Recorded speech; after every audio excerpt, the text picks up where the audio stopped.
So tonight we were supposed to have a special gift, Olaf, on, but Olaf apparently, when he got to Texas, it's so damn hot here and 100 degrees. He's right now sitting in my cup. He will be on next Thursday at 7 p.m. I'm sorry, Olaf. I will bring you back. I will put you in the freezer, and then you will be back on. No, he had a bad storm, but he will be on next week. So be tuned to that because y'all will hear me sing, "Do you want to build a snowman?" And I mean, I got the voice, I don't John. think they want to hear. I got the I voice know you for it. keep on saying that, but okay. I mean, y'all just I just wait. oh Next week, I'll just it, say okay. and after next Thursday's show, John will be arriving in Houston that I will pick him up on Saturday, and we're going to do a show that Sunday. Next Sunday, we're going to do a show. We'll let you know the time. We'll figure it out. But we're going to do like sitting on the couch hot seat thing. And I'm going to ask John some personal questions, and he can ask me personal questions. But don't ask really personal questions because I don't want to beat you up, even though you're a lot bigger than my ass. Okay. So we all know the PACT Act. Uh, the time is getting close to file your claim for the PACT Act on August the 9th. That's a very important date, everybody, because it was the day I went in the military 35 years ago. But anyway, it is an important that you get your claim in so they can go back a year from it, okay, if you file under the PACT Act. Speaking of that, we're going to get into some of the claims and 7 reasons why you will be denied your claims. So let's get into this one, John. This is from the VA Insider, okay? Dishonorable discharge, number 1. No freaking shit. I mean, oh snap. Really? Yeah, Second one. right. Oh snap. Veterans own willful misconduct in the cause of the condition of their disability. I don't know what the hell that means, but it sounds like Means whoever's lying out their ass. Well, Yeah. you know what? I think this may be what it means. So there's a guy that I met up at the Conroe VA, and this is kind of funny, and he got into a car wreck. Well, he already had 80% disability on his knee from jumping out of airplanes. What moron wants to do that? It's up to you. I don't care. I'm glad you guys do it. I'm just saying, I don't know why you jump out a perfectly good airplane. I just ain't going to do it. But he gets in a car wreck and refiles on his claim for 100% disability because he broke his kneecap now. So they dropped his ass down to 10% because that's right. I mean, come on. He had it coming to him. I mean, you got to have some sort of common sense, and I'm afraid call him a that's not out dumbass. there. I'll call him a dumbass. He is a dumbass. Okay. So you're just being stupid then. So the next one, this is where I kind of disagree. Abuse of drugs and alcohol in the cause of the condition that causes the conditions of the disability. That's not what it really means. What they really mean is if you have, let's say that you have neuropathy and they give you ibuprofen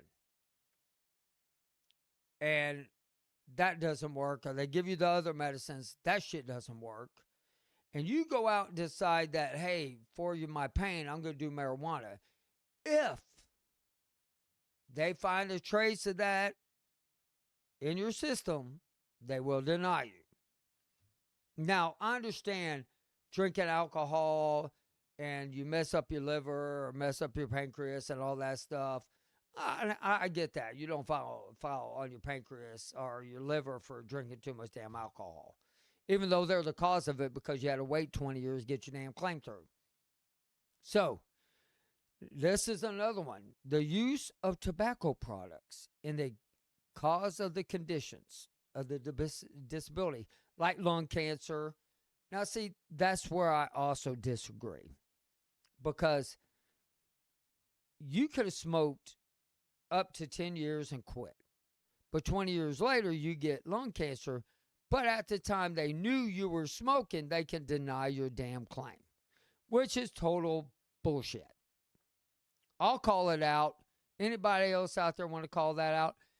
They won't tell you about the asbestos part.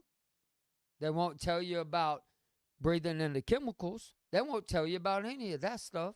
No. No. You want to add something to that one, John? Well, I just you if you give it's like a young teenager. Give them an inch, you're going to take a mile. And the military, our government is no different. If you give them some out to use as opposed to paying you while you smoke cigarettes, you know, is insane as that sounds. I'm trying to think of something. Well, you're a woman, so you shouldn't be pregnant because you should know better. I'm like, you know, it's the same. It's asinine way of thinking things, but I mean, it's a hard battle to fight because you tell them, well, I'm an alcoholic. Well, then they're going to use that against you. Or if you say, well, I smoke 2 packs of cigarettes, they're going to use it against you. You know, I eat and I'm 200 pounds overweight. You know, I mean, if you give them, you just can't give them anything to work off. But if that's the way one wants to approach it, you got to be smart enough to find the workaround. You Yeah, know, you because if better you be. don't know enough to how to figure you You, work around it, and if you have to go to that thing called an attorney, well, then pull the damn trigger, go to the attorney, because otherwise you're just going to be banging your head on the computer and going well, shit. here's the great You thing. know? That's what we're about to get into. Nexus, no clear nexus to prove your service connection. Well, no shit, Sherlock. If you have a nexus letter that you broke your damn toe while you're out of the military and you file a claim, that's the dumbest thing I've ever seen somebody put down. No nexus. Well, okay. And then the next one, not enough medical evidence to substantiate a medical condition or the DX even exist.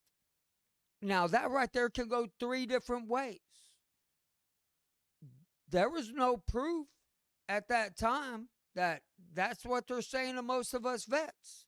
There's no proof, guys, that what out there did to you with all the oil rig fires, with all the injections we got, with the sarin gas, that y'all have heart conditions, y'all have neuropathy, y'all have this, y'all have that. They can use that Called right there. presumptive. That's right. Yeah, Presumptive. it's But you. the guys are still being denied. You know, and or no symptoms of the condition or disability. I'm sorry. I'm sorry. That one's funny. I mean, Dot, look. I got a wart on my foot that I got when I was in the military, but it's not there anymore. I'm going to file on it. You can't do that. File on the crap that you have. And speaking of that, I had a call and this guy located me. Y'all are not going to believe this. He knew my last name. He knew he knew I was a barber. He called the barber shop. He found me. He knew I was around. I brought up Conroe and stuff. He found me. We had a great conversation. And he was like, this is a catch-22. He has all the presumptives we do. But he was in Camp Lejeune in the early 80s, and he was about to go to Desert Storm, so he had all the injections in 1990. And he has everything we have, so he wanted to know, what the hell do I file it under? I scratched my head. What would your answer be? Well, I know that you and I talked briefly about this, and I forgot to uh, talk to my VSO about it. I was thinking about it today, and then the 5 minutes went by, and I forgot about it again. But no, I would say you have to talk to your VSO. I mean, he was on my end. The video is breaking up a little bit, Kevin. So if I'm not talking right again, it's because things are frozen. Um, but no, if he was in Lejeune during Camp Lejeune in that time frame, I would say that would be you know, uh, his presumptive. You're in location, especially. I mean, because that's still in the works, right? I mean, the whole Camp Lejeune thing, right? Is hasn't. Nope. That's not what Well, you followed under. I figured it out. Believe it or not, oh, you file straight under the PACT Act. PACT Act covers all of it. oh, So for all y'all that may be out there going, hey, you know what? Hey, I need a file and I need to know what to file. But I didn't go to Desert Storm, but I was at Camp Lejeune. Well, to let y'all know, you hmm, file under the PACT Act. That's how you file it. And exactly like that. So for veterans out there that did not go to Desert Storm, but they had the injections, they're there at Camp Lejeune, or even if they weren't at Camp Lejeune, but they were in at the time. Remember, our equipment that came back, our uniforms, everything, we still had that stuff on us. How in the hell do you think that our kids got it? How do you think our spouses aren't doing good? It's because of what we brought back. Speaking of that, I'm glad I said that because I talked to a reporter today and she is did a 1 year interview with me about the PACT Act. And John, this lady, I don't want to say her name now, not until it comes out or anything, but she asked me some pretty tough questions.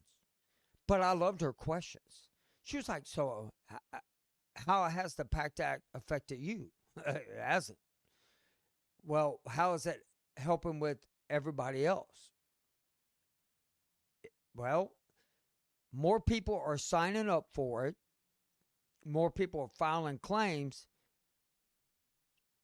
but most of them get denied still.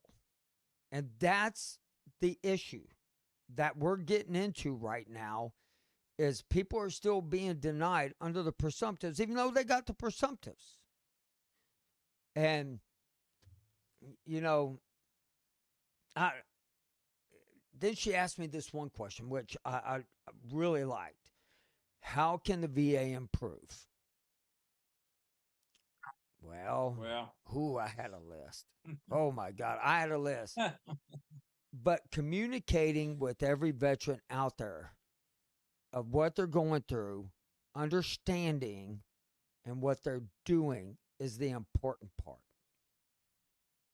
To me, if you can communicate with your doctor and that doctor listens, which we know that shit ain't gonna happen. That shit ain't gonna happen. It would you make gotta you things gotta easier. definitely go. I was just I don't know if you can hear me. It was a little I can hear sketchy you. there, but um, okay. So the doctor, as long as you keep them doctor formed, give them information. Um, we've talked about this before, but really, if you go in and hand them some pieces of paper, if let's say it's your first time seeing the provider, and assume that they're not familiar with our issues, just assume that going in, and hand them some hard documents on what it is, the Gulf War illness, or however it is defined on the web page that you find. Hand them the hard copies. Have you ever heard of this?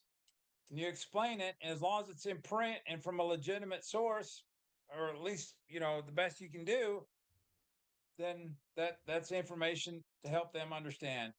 Because there's so many of them out there that don't understand, and But you're only as good as the information you have. it's not only that, but let's take Olaf. Olaf. When I talked to Olaf, I cannot believe I was looking at a cup. Okay.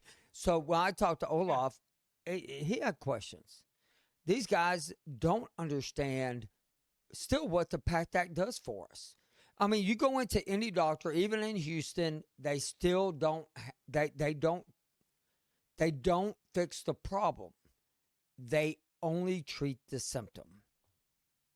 And I know Jason's listening, and Jason knows exactly what I'm talking about. And that's where the VA needs to start listening to the Gulf War vets. They're listening to the Vietnam guys, but it took what, 50 years later now that they're finally listening to them. But to me, a lot of that, and a lot of guys are getting good care now. I mean, there's one guy I know that he was exposed to Agent Orange out there, and he loves his care, which is great. I want to feel that way. I want all of us to feel that way. And I did tell her the Northwest and Northeast are screwed up. It seems like Yeah. the Midwest and South has better care than East and West Coast. And all VAs should be exactly the same. Why they're not, I can't tell you. Well, I remember Christy and Miss. What is it? Not Mississippi. Where's Christy or Yeah, her Mississippi. dad? Mississippi. Is it Mississippi? I couldn't remember. Anyway, that particular part of the country as well. I said we said South. It depends on what a person defines as South. Evidently, she struggles with them in Mississippi, at least in her region. So, yeah, Yeah, I don't understand. I truly, it boils down to the provider and who you seek out to get your help from, and see how many times you get tossed around. You right, know, right. you're, But I am really impressed with the journalist. She kept her word. She kept in contact with me all year. Find out how everything's going, but she promised me I'm going to do a story with you, and she did the story. Great information. And I don't know if she's a veteran or not. They got things in the work that I think is fantastic. And what's really neat, though, is now we're going to jump to another subject that I talked to her about, but needs to be talked about: elderly care. John, you're getting there. wow. I'm I didn't even see sorry, that one man. coming. That's I know, cold. I know, That's I cold, know. man. You'll pay me back when you get here. No, no, but seriously, Damn Skippy. elderly care. A lot of Desert Storm vets are at that point now with the Vietnam and with the Korean War vets. And it fascinated me because I wanted to go in. I was like, you know what? I really want to know more about elderly care. I mean, heck, I'm in my early 50s. Just to let all y'all know that I'm not in my 30s, guys. I know I look like it, but hey, anyway, and John's looking at me like I'm crazy. But I found some really cool Your information. hair does look a little darker, I Well, guess. thank you, thank you, thank you. I'm not coloring it. I swear to God. But anyway, so the VA for elderly veterans. I want to read this. This is important. They are really wanting you to be able to live at home now. They actually will pay you extra money to stay at home so you can be comfortable around your family and you can live with your family. And which I'm really impressed because this is on va.gov. Y'all can all go read it.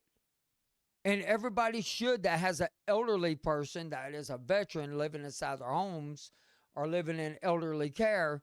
Y'all might want to go in and read what elderly care the VA does provide, along with the states, which we know that with your neighbor, John. But, Right. you know, for households, it increased monthly pension amount paid if you are substantially confined to your house immediate premises because of permanent disability. Okay, they have long term care programs, eligibility for long term care programs, home based and community services, nursing home and residential care, geriatrics research, geriatrics programs. And this is where and they will send aid. They will send somebody to your house to help you out. And I know there's a lot of people going, well, I don't want a stranger in my house. I'll tell you, I'll take a damn stranger in my house. Give me somebody to talk to. Really, I could talk to a wall. I mean, so it doesn't matter. But it is important because we are all getting up in age. We all know what is happening with us as far as Parkinson's happens, uh, dementia, Alzheimer's, ALS, is it BLS or PLS? Uh, a lot of nervous system problems. I don't want my kids to have to take care of dad. So so yeah, there's a lot of things, and I've said in other programs with my next door neighbor, and I kind of learned a few of them as I'm helping him along. You know, he's not able to get up and down steps. So they put a ramp in. So they had an outside contractor to come in and put a nice ramp in. He's got himself a powered scooter. The washer and dryer was downstairs. They used funds out of our lottery here. I believe it was through the lottery monies, and got him a scooter. So he's got a scooter. He is getting a pension now. Um, and he does have the providers come to his house. So and he lives alone now. His wife passed away a couple of years ago, I think now. And but the whole idea is keeping your home, and it's a kind of a win-win. Helps those of us that don't want to leave our home, which is the majority of us. If push comes to shove, I want to stay in my home. So they have the providers of all sorts really come out, and if you need a cleaning lady to come in and clean things, well, they'll take care of that too. And on top of So that, though, I want to give you kudos. You helped him a lot along with Janetta. Both of y'all mhm. made it to where he can stay at home and live in his house. And that's what neighborly things are about. That's what we want to bring out in this program. Take care of one another, love one another, help one another. You know what? You walk down the road and you're going into a convenience store and you see somebody that, you know, needs help, help them. If you open the door for somebody, tell them to have a good day. That's what America's lacking these days. And as I get older, I don't want to be pushed out of my wheelchair. I don't want to be pushed off my walker or my cane. You know, we need to get back to the fundamentals.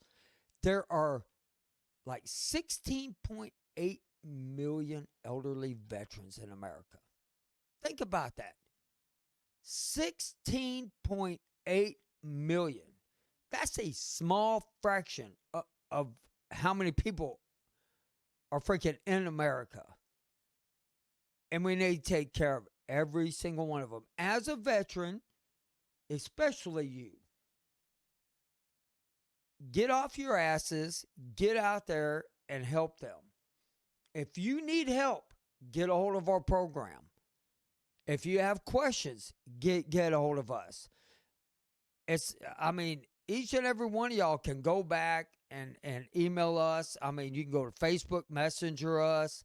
If y'all need help trying to figure out state programs for you or an elderly veteran, let us know. We'll help you out. We have no problem. Get a hold of a VSO officer for you and get things rolling. That's what we did with them down in Mississippi, and that's what John did. yeah, I mean the help's out there, and understandably, a lot of people, you could throw a bunch of information, bunch of stuff on the computer, a bunch of pamphlets, which is all great and fine. And if that's all that you have the capacity to do for somebody right at the forefront, that's fine. We understand that. But people really want to be talked to on a face-to-face basis. If you're able to, if you even have to take a few hours out of your day on occasion to help somebody, show them where the VSO, have the VSO officer come to them, or take them to a place where there's other veterans so they have somebody to talk to. Because veterans talking to veterans is really highly important. I mean, and you don't even have to be, even if the person's not a veteran. I mean, I'm just saying, for the veteran community, the vast majority of us are much more comfortable talking to a fellow veteran, regardless of branch, because we all have similar things that happens in our lives. And it gives us a comfort feeling, gives us an understanding that we're not alone. Well, So you know what? But I mean, I know, guys, I know a lot of y'all do feel alone. Here's your outlet. Come on here and bitch, moan, and demand justice for what they've done to you, because and tell your story. That that's what this program is about. Come to us, talk to us, man. If y'all don't think I won't give you my cell phone number, send me a message. I'll give you my cell phone number. I have no problem whatsoever. I mean, each and every day that I can help out with something, that makes my heart good. That makes me feel good because I know that I'm helping somebody. And if you can help another vet, that person helps another vet, we would be in so much better community.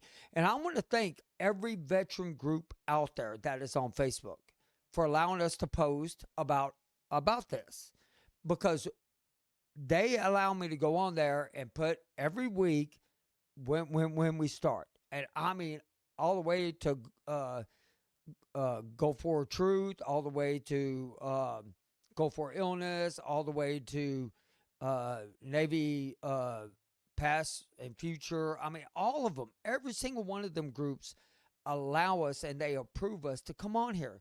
And that's important. That's really important. And I'll tell you what else is cool. So I got an email just to let everybody know. I'm going to tell a little story, and I hope y'all like it. Um, there is a group out there that is been contacting me, and it's they are doing a reality show about disabled veterans. In which, oh man, I think that's so cool. They're giving them homes. They want him to come on the show. The actor, or I guess really the co-host is really what he is, ain't he? And so, or host or whatever he is, I don't know. And he's going to come on and talk about what they're doing for veterans out there who are uh, homeless, disabled, that need help. They're making them homes and they're giving them away. I think that's badass. I mean, there's so many organizations. It is badass, man. I mean, to me, I think that's one of the coolest damn things I've seen. But I do want to also talk about Feed Spot. So Feed Spot, uh, they are the ones who ranked us at number 12 for one of the best war podcasts, which I think that's really great. I think it's because of my good looks. What do you think, John? You think it's my good looks? No. oh, Yeah, absolutely. Yeah, absolutely, absolutely. You're absolutely. just quite the debonair gentleman. You, Yes. you, you know, yeah, I was also full of shit too. But um, so I've been talking with them too, and you know, the more and more war stories are coming out and blogs are coming out about the war, the more people and young people are starting to realize, wait, our veteran community is getting screwed, and Mm. they're trying to help. They're trying to get the word out there, and I think that's very fascinating. But I mean, y'all need to go check out Feed Spot. I am advertising them for free right now because I think they're I think it's really great that they show everybody what spots that podcast are, and I thought it was cool that we're sitting at number 12 with Feed Spot. So, with that being said, if anybody has a question, contact me or John, or me and John.